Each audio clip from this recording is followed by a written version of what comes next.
일단 1억을 10억으로 가장 빨리 만드는 방법 중에 하나 중에서 가장 일반적인 방법은 일단은 머지않아 1억이 10억이 될 가능성이 반드시 생긴다.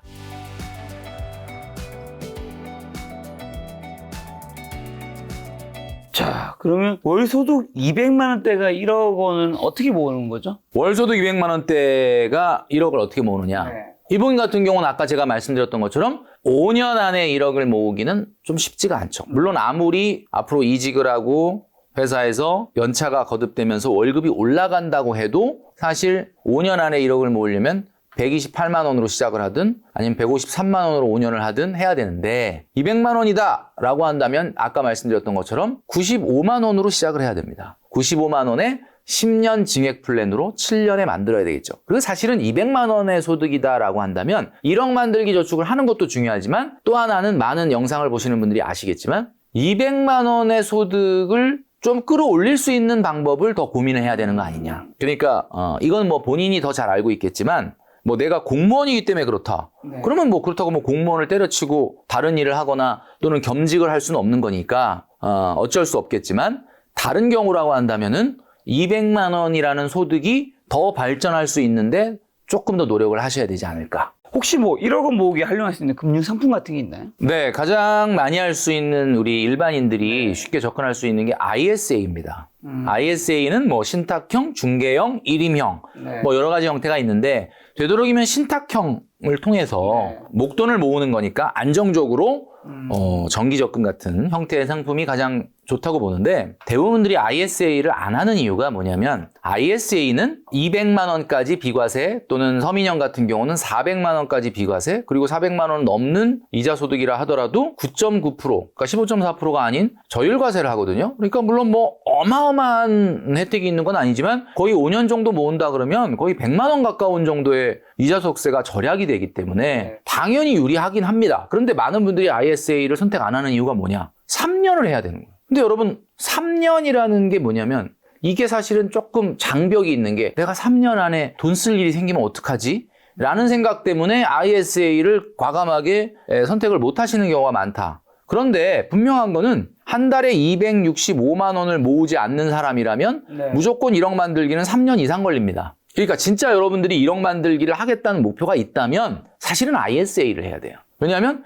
그래야 한 달이라도 1억 만들기에 빨리 도달할 수가 있습니다. 그런데 할 때 보면 마음가짐이 내가 3년 안에 돈을 찾아서 써야 될 일이 생길 것 같다. 자, 그러다 보니까 당연히 청년희망적금이나 청년도약계좌는 더더욱 할 수 없게 되는 상품이죠. 사실은 혜택으로 보자면 청년도약계좌가 사실 가장 좋아요. 왜냐하면 정부 기여금도 가장 많고 비과세 혜택에 우대금리까지 하면 사실 5년 동안 거의 500만 원 정도를 지원해 주는 거니까 5년 내내 한 달에 계속 83,000원씩 통장에 넣어주는 셈이거든요. 물론 이건 이제 좀 소득이 낮은 분들에서의 어떤 계산법이긴 하나 최대 500만 원 정도를 정부와 은행이 준다. 이런 건 없습니다. 그러니까 제가 봤을 때는 34세 미만의 우리 청년들 그리고 34세가 넘었다 하더라도 군 복무 기간은 또 인정을 추가로 해주니까 청년도약계좌 그리고 이제 많은 분들이 청년도약계좌 하면서 야 청년도약계좌 5년인데 이거 어떻게 하냐라고 하는데 최근에 이제 청년도약계좌가 좀 바뀌었지 않습니까? 뭐 김작가 TV에서도 한번 소개를 했는데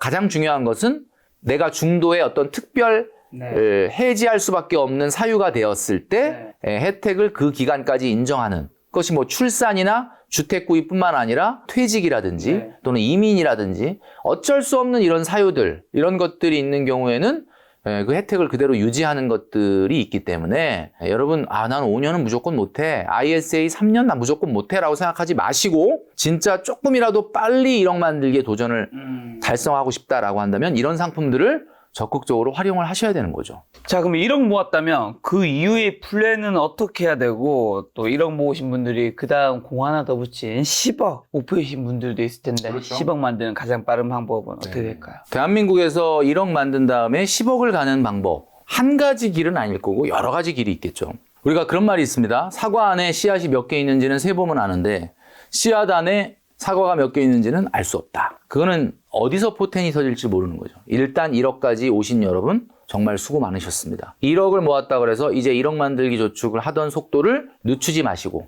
이제 70kg, 80kg 바벨을 가볍게 좋은 자세로 들어 올린다고 해서 이제 됐지? 그리고 운동을 멈추지 않지 않습니까? 그 1억 만들기 정도의 속도를 그대로 유지하시면서 그 다음번에 투자를 생각을 하셔야 되겠죠. 그런데 잘 안 떠오른다. 1억 모았는데요. 그 다음에 뭐 해야 될지 잘 안 떠오릅니다. 조금 더 모으셔야 돼요. 저는 그렇게 봅니다. 그런데 1억 모으게 되면 달라지는 게 있습니다. 자, 일단은 어떤 생각이 드느냐. 예전에는 전혀 생각지도 않았던 결혼 생각이 듭니다. 옛날에는 무슨 내가 결혼이야 이랬는데 한 1억 이상 모으니까 상대 배우자도 1억 있고 나도 1억 있고 뭐 그래도 결혼 한번 꼭 하겠다는 게 아니라 하나의 가능성으로 생각이 되는 거죠.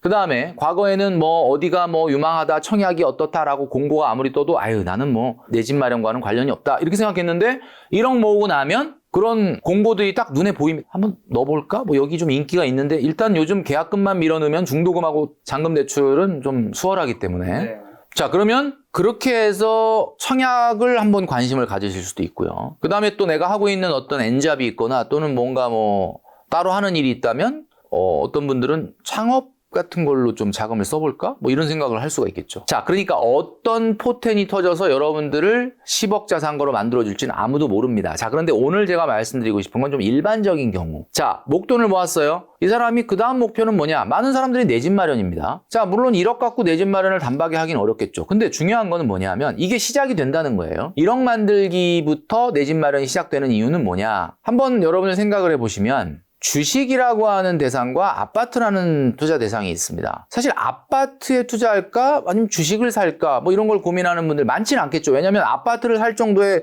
목돈이 있는데 그걸 아파트 안 사고 뭐 주식에 넣을까 이런 고민을 하는 사람 많지는 않은데 제가 봤을 때 그렇습니다. 이 투자에서는 항상 최소 요구 수익률이라는 게 있습니다. 최소 요구 수익률. 그게 뭐냐면 내가 이 투자를 했을 때 과연 실패하지 않으려면 이 투자가 과연 어느 정도 수익이 나와야 되느냐. 이게 바로 최소 요구 수익률이거든요. 한번 계산을 해보겠습니다. 여러분 어떤 투자를 하는데 몇 %를 원하십니까? 뭐 많이 나오면 좋죠. 그런데 연간으로 봤을 때 아무리 안 나와도 최근에 30년물 국채금리가 한 3% 정도 수준이거든요. 30년물 국채금리가 3%라는 얘기는 대한민국은 앞으로 한 30년간 평균 3% 정도 인플레이션이 있을 거다라고 시장이 예측한다는 뜻이에요. 이게 이제 30년물 국채금리가 이제 기대 인플레이션이니까.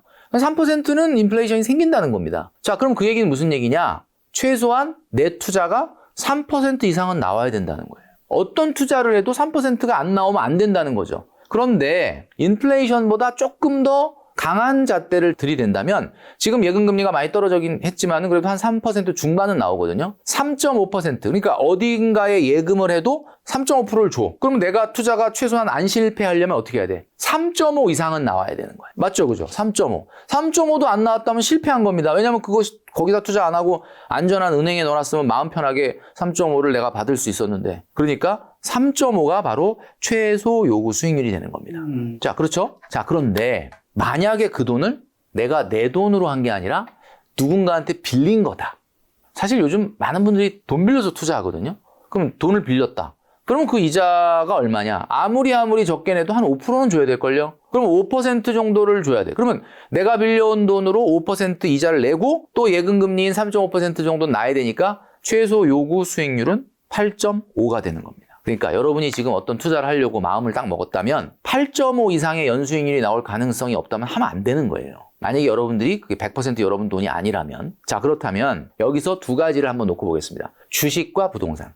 아파트죠. 아파트는 대부분 사람들이 돈을 빌려서 삽니다. 물론 100% 빌리는 건 아니겠지만 그러면 무슨 얘기냐면 아파트야말로 8.5가 나와야 되는 거예요. 왜냐하면 돈을 빌려서 사는 거지 않습니까? 그러니까 8.5가 나와야 되는구나 라고 생각을 당연히 해야 되는 거예요. 자, 그런데 중요한 거는 아파트는 내가 들어가서 살 수가 있습니다. 그러니까 내가 만약에 이 아파트를 안 샀었으면 어딘가에 또 전세자금 대출이잖아 월세를 내면서 살았겠죠. 그러니까 사실은 아파트는 내가 거주하면서 가격이 오르기 때문에 조달 비용 금리를 조달하는 조달 비용 5%는 빼고 3.5만 올라주면 되는 거예요. 그러니까 주식에 비해서는 최소 요구 수익률이 낮은 투자가 바로 아파트입니다. 그러니까 뭐가 더 낫다는 얘기를 하는 게 아니라 여러분들이 살 때 조금 부담이 적어요. 왜냐하면 아파트는 그냥 한 3.5 정도만 올라줘도 내가 살고 있기 때문에 크게 엄청나게 망한 투자는 아니다라는 거예요. 그런데 주식은 3.5만 올라줘서는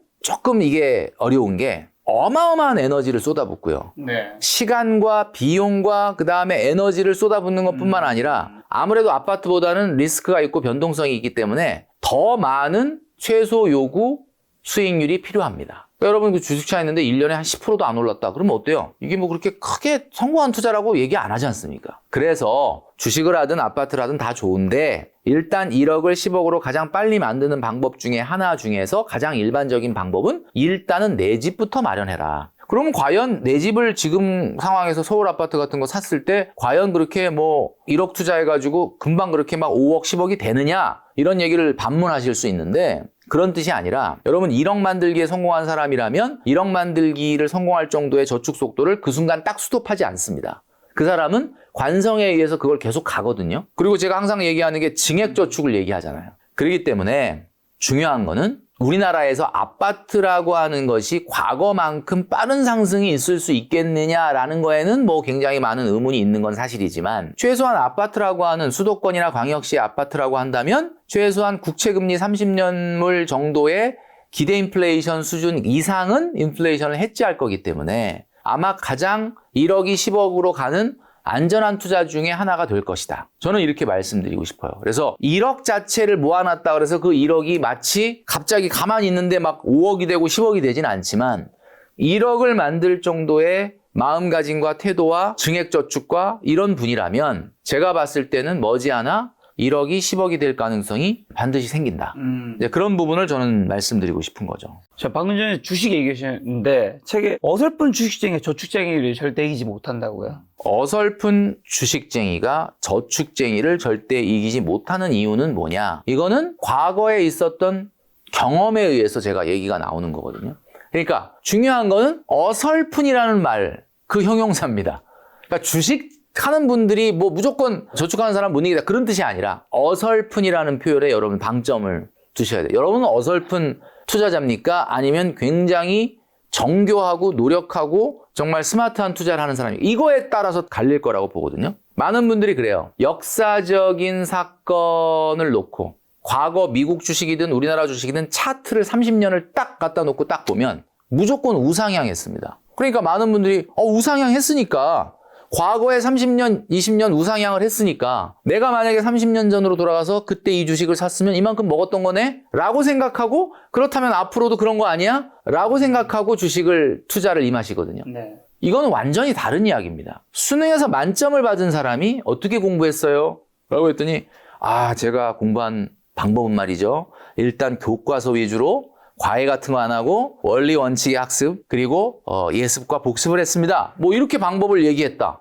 그래요? 그 5가지를 써서 그 5가지를 나도 그대로 따라한다. 그럼 나도 수능 만점이 되느냐? 이건 별개의 문제거든요. 이건 다른 이야기거든요. 여러분 아시겠지만 코스피의 지난 역사 또는 나스닥 S&P 500의 지난 히스토리컬 차트를 보시면 그 역사만큼 투자자가 수익이 났다고 생각하십니까? 아니거든요. 투자 시장에는 3명의 플레이어가 있습니다. 그 3명의 플레이어는 여러분도 잘 아시는 외국인, 기관, 개인이죠.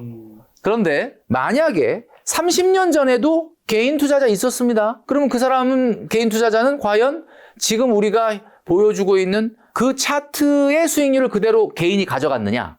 아니라는 거죠. 이게 참 놀랍게도 외국인과 기관과 개인의 투자 수익률을 시기별로 정확하게 분석한 자료의 통계는 좀 쉽지는 않지만 제가 단연코 말씀드릴 수 있는 것은 그 차트에서 나타났던 우상향이 개인들의 수익률이 절대 아니라는 거예요. 왜 그러냐면 이게 이런 이야기가 있습니다. 바둑 좋아하시는 분들은 저는 바둑은 잘 두진 않는데 예를 들면 요즘 얼마 전에 있었던 이세돌 지금 은퇴를 했나요? 이세돌 구단하고 한 1급 요 정도 두시는 분? 네. 이런 분이 만약에 둔다면 몇 점 깔고 둬야 될까요? 너무 많이 깔아야 될 것 같아요. 그죠? 9점 깔고 둬도 한 12점 깔고 둬도 이기긴 어려운 거 아닙니까? 그죠? 근데 거의 제가 봤을 때는 개인이 외국인이나 기관하고 그 주식시장에서 투자를 해서 차트에 나타나는 그대로 수익률을 본인이 가져갈 수 있으려면 이거는 그냥 외국인하고 하나도 한 점도 안 깔고 바둑을 두는 거와 똑같은 정도의 상황입니다. 제가 이런 말씀을 드리는 이유는 뭐냐면 어설픈 투자라는 게 이런 거예요. 저는 강연이나 이럴 때 많은 젊은이들에게 이런 말 많이 합니다. 주식하지 말아라. 이런 말 많이 하거든요. 왜 그런 말 많이 하느냐? 왜 주식하지 말라 그래? 지금 자본주의 시장 경제에서 이게 얼마나 투자가 중요한데 제가 그 얘기를 하는 이유는 딱 하나입니다. 내가 주식하지 말라고 해도 너는 그렇게 떠들어라. 나는 다 계획이 있다. 라고 하는 분이라면 해도 돼요. 근데 대부분의 많은 어설픈 주식에 입문하는 사람들이 마음속에서 뭘 갖고 있냐면 이거 해야 되나?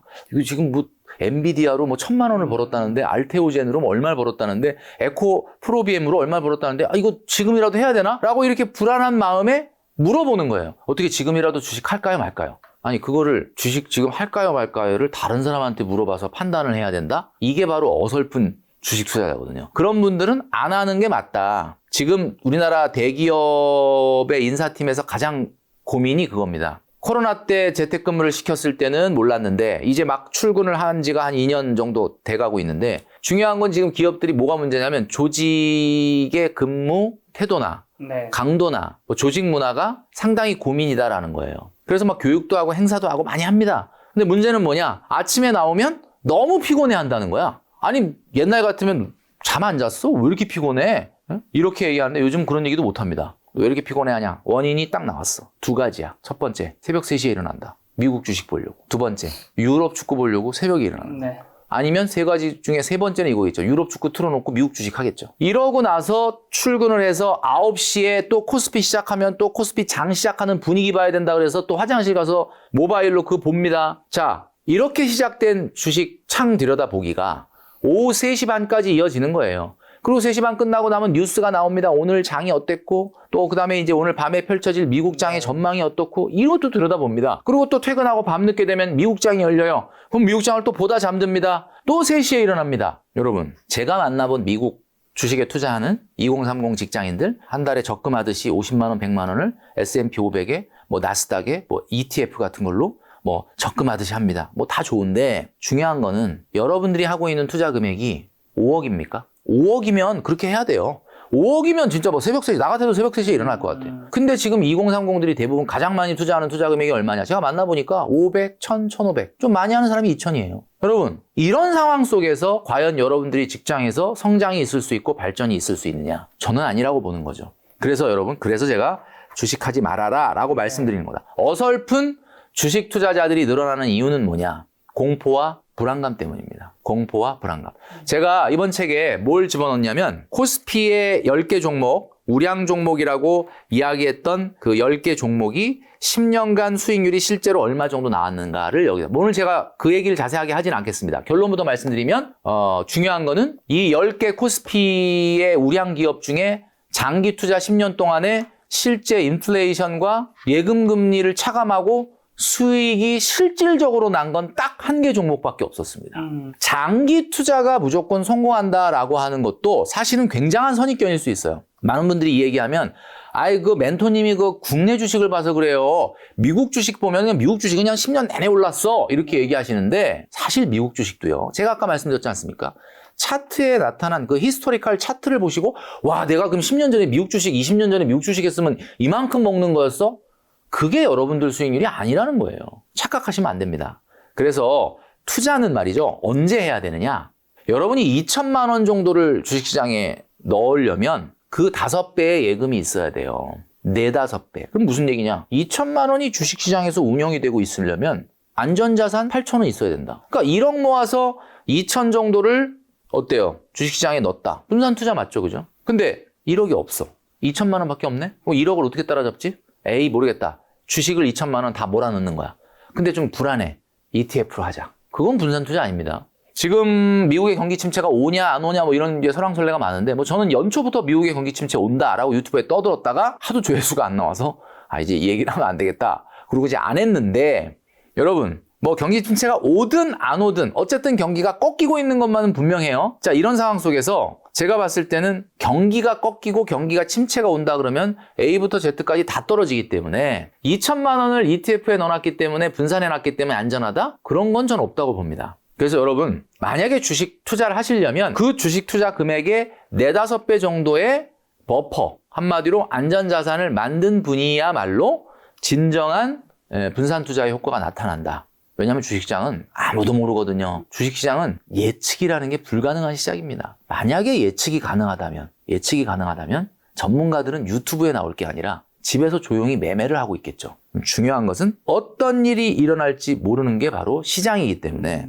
근데 그런 시장인데 어설퍼 안 하는 게 맞습니다. 안 하는 게 맞습니다. 그래서 제가 얘기한 건 주식이 저축을 무조건 못 이긴다 그 뜻이 아니라 공포감에 어설프게 시작한 주식 투자, 저축을 절대 이기지 못한다. 이렇게 이해하시면 정확하게 맞을 것이다. 요즘에는 욜로족이 아닌 요노족이 온다고요? 맞습니다. 너무 좀 바람직한 현상이죠. 요노족이라는, 그러니까 욜로족은 우리가 이제 you only live once. 뭐 너의 인생 막 한 번뿐이야. 그러니까. 뭐 지금 즐겨야 돼. 뭐 약간 이런 쪽이라면 요노족 같은 경우는 you only need one. 딱 한 가지만 필요할 뿐이다. 그러니까 사실 우리가 살아가는데 가장 중요한 거는 사실 한 가지예요. 한 가지만 있으면 돼요. 근데 이런 거 아닙니까? 제가 그 경제 건강 검진을 요즘 많이 얘기하고 있거든요. 우리 몸의 건강 검진뿐만 아니라 가장 중요한 게 혈압, 당뇨, 간 수치 이런 건데 요즘 많은 분들이 당뇨에 관심이 많아요. 저도 그 당화혈색소가 얼마 전에 6 나와서 뭐 당뇨는 아니지만 이게 초입입니다. 이제 조금 운동도 하시고 좀 당 그 스파이크 조심하셔야 됩니다. 뭐 이런 얘기를 들었어요. 근데 이 당뇨라는 게 뭐냐면 옛날엔 부자병이라고 그랬어요. 땀 흘리지 않고 음식 좋은 거 많이 먹고 그럼 당뇨가 생기는 거잖아요. 그러니까 경제 건강 검진에서의 당뇨는 뭐냐면 여러분들이 소비하고 있는 소비 금액 중에 사치제가 차지하는 비중입니다. 이게 경제 당뇨예요. 자, 여러분 100만 원을 매달 써요. 근데 100만 원을 어디다 쓰느냐? 100만 원을 필수제에 쓰느냐? 사치제에 쓰느냐? 사치제의 기준이 어디까지가 사치제냐라고 얘기하기는 상당히 좀 불분명하긴 한데 사치제라는 건 간단하게 얘기하면 이겁니다. 좀 냉정하게 보면 없어도 생활할 수 있는 거를 사는 거. 이거 다 사치제예요. 그러니까 사실 여러분들이 매달 쓰는 식비, 그 다음에 교통비, 그 다음에 또 뭡니까? 주거비, 그 다음에 외식비 이런 것 중에 이거 안 하면은 생활이 안 된다라는 거는 필수제 소비죠. 그런데 사치제 소비가 몇 퍼센트 이내가 돼야 되냐면 20대는 20%, 30대는 30%, 40대는 40%, 50대는 50%입니다. 이게 무슨 말이냐? 아무래도 나이를 먹어갈수록 필수제보다는 사치제를 소비를 더하게 돼 있어요. 그건 어쩔 수 없습니다. 그런데 20대, 30대 때는 자기 전체 소비 중에 사치제가 20, 30%를 넘어간다면 그것은 당뇨입니다. 여러분 이거를 잘 지키셔야 돼요. 제가 아까 혈압 얘기를 했는데 당뇨 수치가 조금 높아 지금. 뭐 당장 오늘 문제됩니까? 당장은 문제 안 됩니다. 한두 달이 문제가 되는 건 아니고 그 상태로 시간이 오래 가게 되면 나한테 문제가 생기는 거예요. 그러니까 사치제와 필수제. 여러분 필수제와 사치제 어떻게 구분할까? 저 이렇게 말씀드리고 싶어요. 너무 갖고 싶어요. 그 사치제예요. 여러분 그 비누 갖고 싶지 않잖아. 치약 너무 치약 갖고 이거 아니잖아요. 그거는 필수제란 뜻이에요. 근데 나 요즘 뭐 하나 꽂힌 게 있는데 막 너무 갖고 싶어 이런 거냐. 애착이라는 게 뭐냐면 우리가 이 그 심리학의 엔도먼트 이펙트라는 게 있습니다. 이게 보유 효과라는 건데 자꾸 광고에 노출이 되면 나 갖고 있지 않은데 저거 내가 갖게 되면은 뭐 이미 애착이 생깁니다. 애착이 생기면 어떻게 생각하냐면 내가 저걸 가지면 뭔가 내 가치가 엄청 올라갈 것 같아. 사실 필요 없는 거거든요. 광고가 그걸 만들어내는 거예요. 그러면 결국 그거에 대한 가치를 높게 평가함으로써 큰 돈을 지불하게끔 만드는 게 바로 행동경제학에서 말하는 엔도먼트 이펙트. 그게 뭐냐? 애착이 왜 생겼냐? 사치제를 사게끔 하려고 하는 거죠. 그러면 결국 그게 어떻게 되는 거냐? 여러분은 갖고 싶다라는 생각이 들었을 때 한번 생각을 해보세요. 갖고 싶다는 게 무슨 뜻이에요? 필요 없다는 뜻이에요. 갖고 싶다는 건 필요 없다는 뜻이에요. 왜? 필요한 건 갖고 싶다는 생각이 안 들거든요. 그러니까 여러분 물론 갖고 싶은 물건도 가져야 되고 사치제를 전혀 쓰지 말라는 건 아니에요. 오해하시면 안 됩니다. 우리가 살면서 어떻게 반드시 원시 시대도 아니고 필수제만 사느냐. 물론 아닌 거는 전 인정하는데 중요한 건 너무 과도한 사치제의 비중은 여러분들의 경제 건강에 당뇨 수치와 같다라고 말씀드리고 싶은 거죠. 그리고 최근 MZ세대 사이에서 급부상 풍차 돌리기 접근 방식이 다시 유행하고 있죠. 지저분한 돈이라고 이렇게 표현을 일책에서 하셨던데 그 이유가 뭐고 그 외에 잘못된 저축 방식 뭐가 있을까요? 이건 제 선입견일 수도 있습니다. 저는 그렇게 생각한다는 거예요. 어떤 분은 뭐 풍차 돌리기를 해서 정말 매달 만기가 돌아오는 거를 정말 재밌게 저축을 하는 분도 있죠. 그런데 좀 조심하셔야 된다라는 게 돈이라는 거는 내 돈이지만 내가 마음대로 할 수 없게끔 하는 사람이 돈을 모으는 거거든요. 근데 내 돈이지만 내가 마음대로 할 수 없게끔 한다는 게 뭐예요? 1년 후에 2천만 원을 타요. 여러분 200만 원을 탔다. 200만 원은 뭐가 생각나죠? 가방 바꿀까? 노트북 바꿀까? 뭐 이런 생각 나잖아요. 2천만 원을 타면 어때요? 와, 근데 이거는 좀 어떻게 해야 되지? 재투자를 이렇게 생각하잖아요. 근데 풍차 돌리기를 하면 매달 100만 원씩 나와. 만기가. 그러면 이번 달에도 100만 원. 어우, 만기. 다음 달에 또 100만 원 만기. 그럼 어때요? 어느 순간 한 번은 야, 매달 100만 원 나오는데 그냥 요거 한 번은 그냥 나를 위해 쓰자. 2천만 원으로 한꺼번에 나왔었으면은 안 그랬을 텐데. 그래서 여러분, 돈이라는 거는 이렇게 흐트러뜨리는 게 아니라 모으는 게 중요하다. 네. 26주 적금이라든지 매주 1,000원씩, 10,000원씩 올라가는 적금 이런 것들이 나에게 어떤 흥미와 도전 정신을 주면서 하는 거는 너무 좋은데 자칫 돈을 너무 이렇게 흐트러뜨려서 모으는 게 아니라 오히려 그중에 일부를 불필요한 지출이나 소비로 흘러가게 하는 건 아닌지 좀 경계해라. 무조건 안 좋다는 건 아닌데 저축을 처음 해보는 의지력이 약한 사회초년생들은 유혹에 쉽게 넘어갈 가능성이 높은 것이 바로 풍차 돌리기이기 때문에 되도록이면은 만기를 여러 개로 나누는 것보다는 한 날짜로 만기를 모아서 목돈을 만드시는 게 어떻겠느냐라고 말씀드리는 거죠. 그리고 재테크의 3요소가 아끼고 모으고 불리고잖아요. 그렇죠. 요 3원칙 순서를 바꿔 생각해야 돈이 모인다고. 네, 요거는 네. 제가 말씀드렸던 그 선저축 얘기를 하는 겁니다. 그러니까 어떤 분한테 돈을 1억 모아보자, 돈을 모아보자라고 네. 얘기하면 많은 분들이 아 그래 모아보자라고 결심하면서 첫 번째로 하는 행동이 뭐예요? 아끼려고 그러는 거예요. 뭘 아끼지? 그리고 막 가계부를 쓰는 거예요. 아낄 게 없어. 솔직히 아낄 게 없어요. 이거 보면 아껴봐야 얼마 못 아껴. 그러니까 그 다음에 자기한테 면죄부를 주는 거죠. 나 노력 안 한 거 아니다. 나 아껴보려고 했는데 한 20만 원밖에 안 아껴져. 그러니까 이거는 내 잘못이 아니고 네. 회사 잘못이다. 회사가 월급을 조금 줘서 그렇다. 네.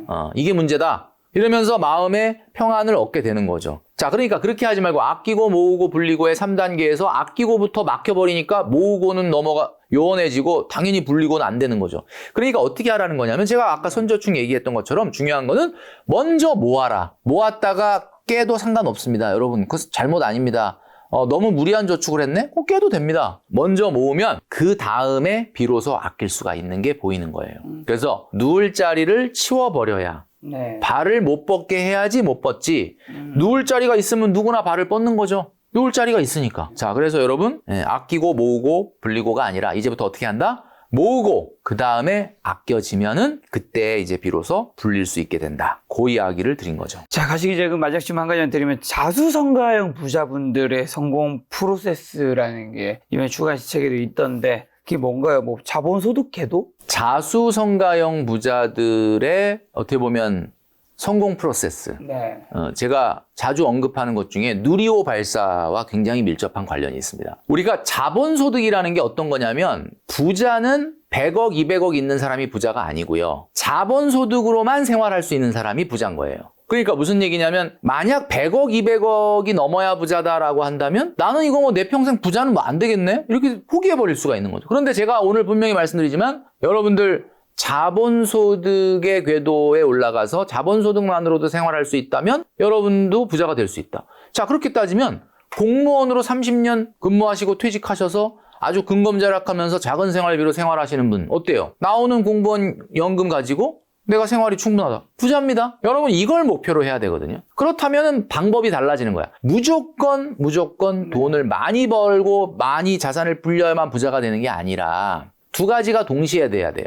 일단 적은 돈으로도 행복하게 살 수 있는 절제가 돼야 되고 두 번째는 어디선가 계속해서 나오는 자본소득을 만들어야 된다. 그런데 자본소득이라는 게 어떤 특징을 갖고 있냐면 누리호 인공위성이 궤도 위에 딱 올려놓으니까 특별한 에너지의 공급이 없음에도 계속해서 우리 지구 주위를 공전을 하지 않습니까? 아주 오토매틱이에요, 이게. 마찬가지에 일정한 자본 수준에 올라가면 그냥 가만히 있어도 그냥 생활이 되는 거예요. 그게 부자잖아요.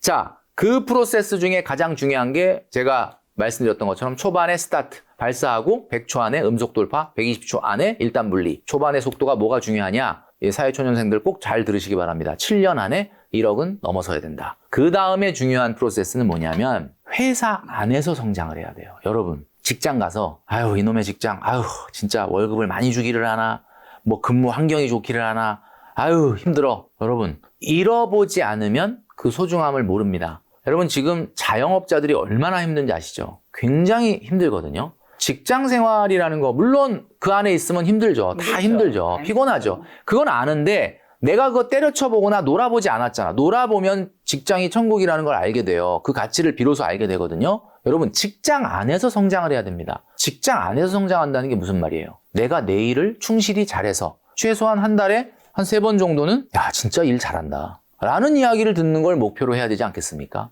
그런 사람이 새벽 3시에 일어나서 미국 주식 보고 유럽 축구 본 다음에 와서 9시에 코스피 보려고 화장실 가고 계속 근무 중에도 모바일 보고 주식창 들여다보느냐? 아니거든요. 여러분이 있는 곳에서 여러분이 인정받고 성장을 해야 네. 그 다음에 회사에서 정년까지 가는 것도 대단한 재테크입니다. 여러분 아시겠지만 정년 퇴직을 아무나 할 수 있는 게 아니에요. 만약에 내가 회사에서 정년까지 안 간다고 하면 이 30, 40대 때 어떻게 보면 이직이나 또는 경험이나 학습이나 훈련이나 도전이나 이런 것들을 통해서 여러분 N잡이 그냥 시간 때우는 N잡 말고 성장하는 N잡도 있거든요. 뭐 예를 들면 뭐 통번역을 한다든지 뭐 온라인 커머스를 한다든지 아니면 뭐 에어비앤비로 뭐 임대업을 한다든지 뭐 자기만의 어떤 걸 만들어서 결국은 내가 직장 생활을 그만두더라도 내가 해낼 수 있는 어떤 일로 자본소득으로 다가갈 수 있겠다라는 자신감이 있을 때 나오는 거예요. 그래서 그걸로 성공한 분들이 다 대부분 자수성가형 부자거든요. 그러니까 프로세스가 어떠냐면 초반에는 스타트의 속도, 두 번째는 회사에서 성장과 발전, 그 다음에는 자본소득에 집중하는 어떤 전략, 이런 프로세스로 가주셔야 여러분들이 자수성가형 부자가 되는데 마치 착각을 하는 게 세계 5대 부자도 다 주식 부자래. 베르나르 아르노 회장, 일론 머스크, 또 누구예요? 뭐 제프 베이조스, 그 다음에 레리 앨리슨, 워렌 버핏, 이거 다 주식 부자다. 그러니까 나는 이 직장 생활 월급 타는 동안에 회사에서 계속 이거 주식창 들여다보면서 여러분 그 5명은 주식 투자해서 부자 된 사람들이 아니고요. 자기가 하는 일에서 성장을 했는데 그 일이 커져서 주식회사가 돼서 주식이 생겨서 주식 부자가 된 겁니다. 이 세상에 어떤 부자도 주식 투자로 부자 되는 사람은 없거든요. 여러분, 본인이 있는 곳에서 최고의 소리를 듣기 위해서 노력하시는 거. 그게 바로 여러분 자신에게 투자하는 길이고 자수성가형 부자가 되는 길이다. 네. 라는 점을 마지막으로 말씀드리고 싶습니다. 네, 오랜만에 대표님 모시고 이번 주간식 딱 이런만 모읍시다 책을 가지고 이야기 들어봤는데 이제 저희 시청자분들의 뭐 개인적으로 마지막 하시고 싶은 말씀이 있다면요. 제가 이번 책은 뭐 그동안에 사실 제가 2년 넘게 돈줄남 유튜브를 하면서 많은 분들이 너무 사랑을 해주셨기 때문에 그것 때문에 뭐 방송도 많이 하고 있고 이렇게 하고 너무 감사한 마음에 이번 책은 말이죠. 요 책을 내면서 제가 결심을 한 게 요 책에서 나오는 인세 전액 기부를 하기로 결심을 했습니다. 그래서 이제 이 책에서 나오는 글쎄 뭐 사실 그동안에는 뭐 책을 내면서 뭐 인세가 뭐 많이 나왔던 적도 있고 뭐 적게 나왔던 적도 있는데 그런 정도의 금액을 제가 기부를 한다라고 했을 때 또 출판사에서도 너무 감사하게도 내가 내는 그 기부 금액의 10%를 또 추가로 기부를 해주시겠다 해서 굉장히 가정 형편이 어려운 우리 고등학생들 생활비를 지원하는 장학회에다가 전액 기부를 하기로 했어요. 그래서 이왕이면 많이 좀 성원해 주시면 또 좋은 일에도 많이 사용이 되니까 좋을 것 같다는 생각을 합니다. 대표님과는 또 2025년 연초에 소비가 꿈틀거릴 때 대표님 모시고 소비 통제하는 콘텐츠 한번 만드는 시간, 돈줄남 다시 한번 출연한 시간 또 한번 가져보도록 하겠습니다. 오늘 만난 손님은 김계필 머니 트레이너님이었습니다. 지금까지 소중한 시간 함께해 주셔서 정말 감사합니다. 오늘도 김 작가였습니다. 고생 많으셨습니다. 네, 감사합니다.